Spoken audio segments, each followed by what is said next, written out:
আসসালামু আলাইকুম। আজকের ভিডিওটা আমার জন্য অনেক স্পেশাল, কারণ আজকের ভিডিওটা আমার কনভোকেশন নিয়ে। আমি যতদূর জানলাম এটা নাকি বাংলাদেশের সবচেয়ে বড় কনভোকেশন ছিল, কারণ এটা ছিল চিটাগং ইউনিভার্সিটির 5th কনভোকেশন। আর এই কনভোকেশনটা করা হয় প্রায় 22,500 গ্রাজুয়েটস নিয়ে। সিউর লাস্ট কনভোকেশন হয়েছিল 2016-তে, প্রায় 9 বছর পর কনভোকেশন হচ্ছে। তার কারণে সবাই কিন্তু অনেক বেশি এক্সাইটেড ছিল। কনভোকেশন ছিল 14 তারিখ। আমরা আগের দিনই চলে যাই কনভোকেশন গাউন কালেক্ট করতে। কনভোকেশনের জন্য পুরো ইউনিভার্সিটিতে একটা খুব সুন্দর উৎসব মুখর পরিবেশ ছিল। অনেক পোস্টার, ব্যানার আর খুব সুন্দর করে লাইটিং করা হয়েছিল। টুকটাক যা পেপার ওয়ার্কস ছিল তা করে আমরা কনভোকেশন গাউন, হুড এবং ক্যাপ কালেক্ট করে নিই। আর ওইটা পরেই নিচে নেমে যাই কিছু ফটো সেশন করতে। যেহেতু এর পরের দিনই ইভেন্ট, ওই দিন অনেক ভিড় হবে, তার কারণে সবাই এটাই করছিল, যত ফটো সেশন করা যায় করে নিচ্ছিল। পরদিন সকাল 8টায় আমরা বাসা থেকে রওনা দেই, কিন্তু যেহেতু এত গ্রাজুয়েটস ইউনিভার্সিটির দিকে যাচ্ছিল, রাস্তায় প্রচুর জ্যাম ছিল। তার কারণে আমাদের ইউনিভার্সিটি পৌঁছাতে প্রায় 11টা বেজে যায়। আর ওই দিন প্রচুর গরম পড়েছিল। ওই গরমের মধ্যে এত মানুষ, আসলে সবার অবস্থাই অনেক বেশি খারাপ ছিল। যাই হোক, আমরা ইউনিভার্সিটি পৌঁছে সবার আগে চলে যাই খাবারের টোকেন কালেক্ট করতে। সবাই জানেন আয়ার ডিপার্টমেন্ট হচ্ছে 6th ফ্লোরে, আর এত উপরে লিফট ছাড়া ওঠাটা একেবারে অসম্ভব এই গরমের মধ্যে। লিফটের সামনে অনেক লম্বা লাইন। আমরা অলরেডি লেট হয়ে গিয়েছিলাম জ্যামের কারণে। পরে বাধ্য হয়ে আমরা সিঁড়ি দিয়ে উপরে উঠি। আমরা ডিপার্টমেন্টে গিয়ে খাবারের টোকেন নিয়ে খাবারটা কালেক্ট করে নিই। কনভোকেশনে যে খাবারটা দেওয়া হয়েছে গ্রাজুয়েটসদের, সেটা নিয়ে অনেক গ্রুপে দেখলাম অনেক লেখালেখি হতে। আর এটা যথেষ্ট কারণও আছে। আমি আমার পার্সোনাল এক্সপিরিয়েন্সটা আপনাদের সাথে শেয়ার করছি। খাবারের মেনুতে দেখেছিলাম কাচ্চি দেওয়ার কথা ছিল, এন্ড আমাদেরকে চিনি গুঁড়া চালের কাচ্চির একটা বক্স দিয়েছিল। রাইসের কোয়ান্টিটি প্রচুর ছিল, তবে খাবারের কোয়ালিটি নিয়ে অবশ্যই প্রশ্ন থাকবে। আর ভিডিও ফুটেজগুলো দেখে আশা করি বুঝতে পারছেন। আর কোনো গ্রাজুয়েটস যদি এই ভিডিওটা দেখে থাকেন, তাহলে আপনারা অবশ্যই কমেন্টে জানাবেন যে আপনাদেরও সিমিলার এক্সপিরিয়েন্স ছিল কিনা। আমার প্যাকেটে খাবার যেগুলো ছিল সেগুলোর মধ্যে ম্যাক্সিমামই পোড়া ছিল। আর টেস্টের কথা যদি বলি, এটা আমার কাছে কোনো দিক থেকে কাচ্চি মনে হয় নাই। বিরিয়ানির যে ফ্লেভারটা আছে সেটা একদমই মিসিং ছিল। কাচ্চি ছাড়াও আরো কিছু স্ন্যাক্স আইটেম ছিল, সেগুলো ঠিকঠাক ছিল।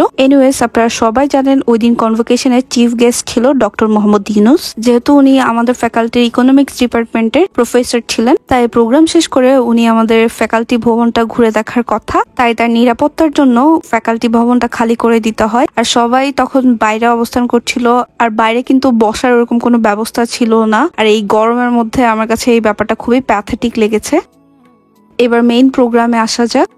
মেইন প্রোগ্রামটা অ্যারেঞ্জ করা হয়েছিল আমাদের সেন্টার ফিল্ডে। প্রোগ্রাম চলাকালীন অবস্থায় ক্যাম্পাসের ভেতর কিন্তু গাড়ি চলাচল একদমই নিষিদ্ধ ছিল। তো সবার ফ্যাকাল্টি দূরে দূরে সেন্টার ফিল্ড থেকে, এত দূরে আসলে পায়ে হেঁটে যাওয়া সবার পক্ষে আসলে কষ্টকর ছিল, কিন্তু তারপরও অনেকে গিয়েছে। ফেরার সময় কিন্তু সবাইকে অনেক স্ট্রাগল করতে হয়েছে। আশা করি ভিডিও ফুটেজগুলো দেখে বুঝতে পারছেন। ভিডিওটা দেখে অনেকেরই নেগেটিভ মনে হতে পারে, বাট ওই দিন যারা আমার সাথে কনভোকেশনে ছিলেন প্রায় সবারই আশা করি সেম মতামত থাকবে। যেহেতু কনভোকেশনটা once in a life time experience, আমাদের ক্যাম্পাস শহর থেকে ভালোই দূরে, এটা সবাই জানেন।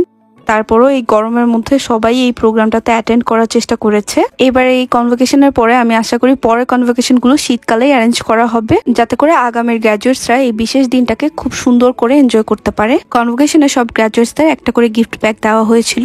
ব্যাগের ভিতর ছিল একটা ক্রাস্ট, সাথে ছিল একটা গিফট বক্স। বক্সের ভিতর আরো 3টা গিফট ছিল। একটা ছিল পিন, একটা কলম ছিল, আরো একটা ওয়ালেট ছিল, যেটা কোয়ালিটি আরেকটু বেটার দিতে পারতো। অনেস্টলি আমি আরেকটু বেটার এক্সপেক্ট করেছিলাম, তাই এই গিফট হাতে পেয়ে অনেক ডিসঅ্যাপয়েন্টেড ছিলাম। কনভোকেশনের গাউন আর হুডটা কিন্তু জমা নিয়ে নিয়েছে, তবে ক্যাপটা গিফট করা হয়েছে। ব্যাগের ভিতর আরো ছিল একটা সমাবর্তন স্মারক বই। এই ছিল ওভারঅল আমার কনভোকেশন এক্সপিরিয়েন্স।